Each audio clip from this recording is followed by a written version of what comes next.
Good afternoon. My name is Braxton with the City of Winston-Salem. You'll hear from three people today, the first of which being Chief Penn.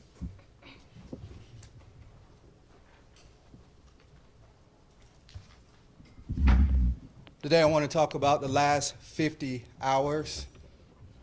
Not only am I saddened about the 4 homicides that took place, and that's going to be 3 in the city and 1 in the county, but I'm furious. 3 lives were lost in our city and 1 in the county. As the chief of police, I must acknowledge the gravity of these incidents. After talking with Sheriff Kimbrough, together we decided to have a press conference and address the community. Arrests have been made, and there will be more to come in the coming days, but I want you all to know we will not tolerate terror within our community. I am continuing to urge victims and witnesses both to speak out about what you're seeing. Your cooperation holds the power to stop these things from continuing to happen in our community. But also know this, whether you choose to cooperate or not, the Winston-Salem Police Department and the Sheriff's Office will move on without you. Although we need your cooperations to make these arrests in a timely manner, we will do it on our own if we need be. To those who feel unsafe in our community, let me offer you these assurances. This community is strong and this community is safe. We will not allow a few individuals to waver your confidence in this department nor this city. And let me also say this. None of these homicides committed were random acts. I want to remind you that the Real-Time Crime Center, ConnectWinstonSalem.org, the Gun Crime Reduction Unit, the Violent Firearm Investigative Team, Gang Unit, the JIT Team, all continue to work diligently to bring those to justice who've been committing violence in our community. And finally, let me end by thanking our staff who've given everything they have to put folks who continue to use violence as a tool of their conflict resolution. And with that said, I'm going to turn it over to Sheriff Kimbrough.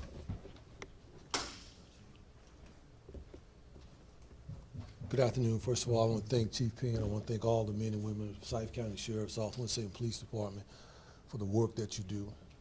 Let it be known, has always been known, that there is a collaboration, cooperation between the police department and the sheriff's department. But it can't stop there. We talk about transformation. There can be no transformation without participation from the entire community. I've said it many times, there's a correlation between the silence and the violence that takes place in this community. I stopped by here to tell you that we're committed to the city. We're committed to this entire county. We stand as one. As the chief said, we talk every day. Last night, we were both on the phone. I could tell in his voice he was sad. At midnight, we were having a conversation when the rest of the world, the rest of the community was asleep. At midnight, we were on the phone, frustrated. What do we do? How do we assure communities that they're safe? How do we assure communities that we will stand together? And so we decided that we would stand together at a press conference and let the entire community know that we are going to do what we say we're going to do, the men and the women from both of the agencies. We're going to do what we do without hesitation. We're going to double down on the resources. The Sheriff's Office is going to double down. We're adding 7 more deputies to the city of Winston to enhance the saturation patrol that takes place between the city and the Sheriff's Office, because we're committed. But I can't say it enough, is that if we want transformation in this city, if we want that, there has to be participation from everybody, everybody. We've got to put resources at the root of the problem and stop arguing about the leaves that fall from the lack of resource that we put at the root of the problem. And so that's why we're here. Again, I want to thank all the men and women that get up every day and make this city safe and do what it do. So with that, I'll turn it over to Sergeant Swain. Thank you. Thank you, Sheriff. Thank you, Chief. My name's Sergeant Swain. Fortunate enough to work with the homicide unit in the Winston-Salem Police Department. Like the Sheriff said, participation from the community is key. We greatly need the community to come forward, and they have on 2 of the homicides that have occurred of the 3 this week. The first homicide occurred on Sunday in the 100 block of South Martin Luther King Jr. Drive. Algeron Sims was shot and killed in the 100 block of Martin Luther King. Within 5 hours of that investigation, warrants were obtained on Devon Moore. And Devon Moore was arrested last night in Greensboro, North Carolina. He was charged with general murder, and he is currently in the Guilford County Jail. The second murder occurred on July 18th. Call at midnight. Mario Todd was shot and killed in the 600 block of Mock Street after an argument with a known individual. There has been warrants obtained on that case. Again, within 4 to 5 hours of police responding, because of community cooperation, we were able to obtain murder warrants on the suspect, and that suspect is currently being sought. And the third homicide to occur in Winston-Salem this week within 50 hours occurred again this morning in the 100 block of South Martin Luther King Jr. Drive, where Ricky Davis was attending a vigil for Algeron Sims. Ricky Davis was shot and killed. During that, we have information that there were 50 to 100 people at the vigil. Again, we need participation from the community to come forward to help us solve this crime. The detectives of the Winston-Salem Police Department are going to continue to work it with or without the community participation, but we hope and we encourage participation from the community.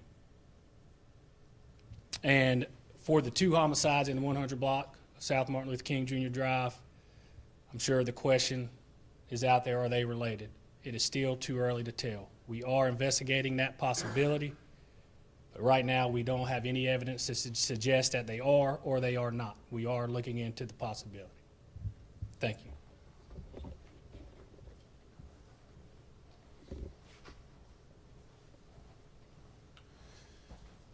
At this time, we will take a few questions. I have a question for the sheriff. Earlier in the week, you put out a video on your social media, that at least on your Facebook, and I was wondering what the motivation was behind putting this video out and what you hope to accomplish with that video. So the purpose of the video was to bring attention to what's happening in our community. The purpose of the video, as I said, that so many times, as Sergeant Swain said, there are 100 people when the shooting takes place, but not one comes forward. And so the purpose of the video was to show, was to re-send what was already sent out by the media. We took the same clips that the media had put out. Everything that you saw on that clip came from something that happened here. I know that I got a call, I don't know who called and made the suggestion. Was I suggesting something that it was blacks committing crimes? The truth has no color. The truth has no color. It's not black, it's not white, it's not red, it's not purple. The truth is the truth. What we put out was the true facts of things that have happened in this community. As much as I would like to wave a magic wand and say that these things didn't happen, I can't. So that was the sole purpose of the video that we put out. As we've always said, we're gonna always share the truth with the community. You know, this man and all these men and women you see around the room, they see it in real time. They smell the blood. They hear the screams of the family members. Most people see a 10-second clip on the news and they go on with their day. I've seen more drama than days of our lives. I've cried enough tears to fill up a small pool. We wear this every day, the men and women. So my purpose is I want the community to see what's happening. I want the community to know that they play a part in this. All of us have the ability to change the narrative, all of us. But if we want to change the narrative, there has to be participation, because the police department and the sheriff department are responding to the aftermath. And all we're saying is this, is that it has to be a community effort. What are tangible things the community can do? Both said we need help from people. What can the community, what are you looking for? I want them to come forward.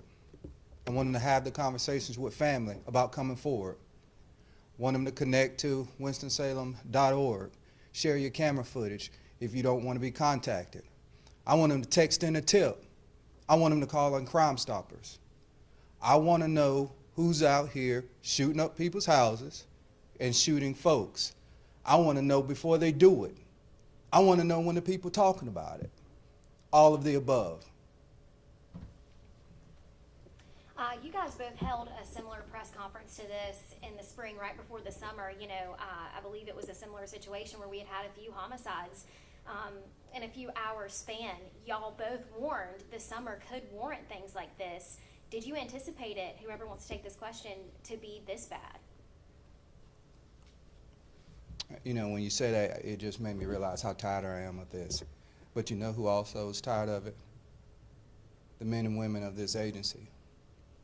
The families out there have to be tired. The folks who live on Martin Luther King, they've got to be tired.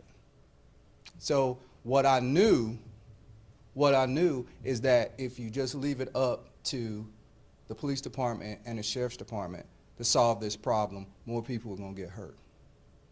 We still going to do what we need to do, but if we have participation, it goes a lot faster. Sergeant Swain said it. Where we have participation, there's already been an arrest. So yeah, as long as we remain quiet, as long as we don't snitch, it'll continue to go this way. You know, even when we're out in the community talking to people and just trying to get their reaction to stuff that's going on, people often say, oh, I'm scared, you know, I'm scared I'm going to get identified. I'm scared somebody's going to retaliate. It's different than what we do. You know, we put people's faces on the news, but in certain situations like y'all are talking about, all of this is anonymous. I've said before, and I don't mind doing it again, if you call Crime Stoppers, we don't ask names. You never give a name. You never give a name for Crime Stoppers. That's how it works. Text a tip. You don't leave a name. Sharing camera footage. You don't leave a name. Call the police department, sheriff's department. I don't want to be identified. You won't be identified. But if it's going to save a life, for Christ's sakes, say something.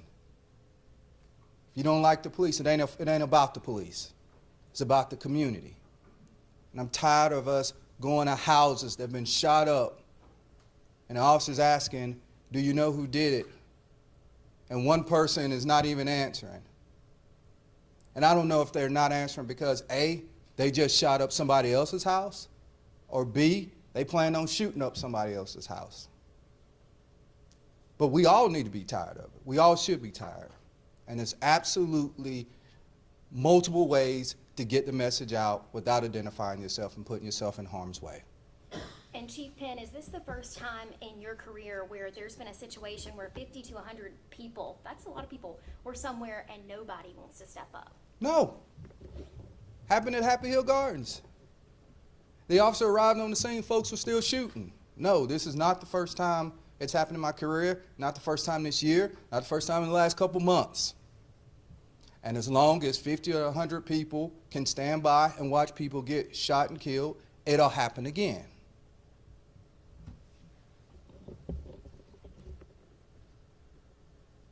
Can you talk about the success so far of the saturation patrols? I think it's been about 2-ish months since y'all started this summer's round.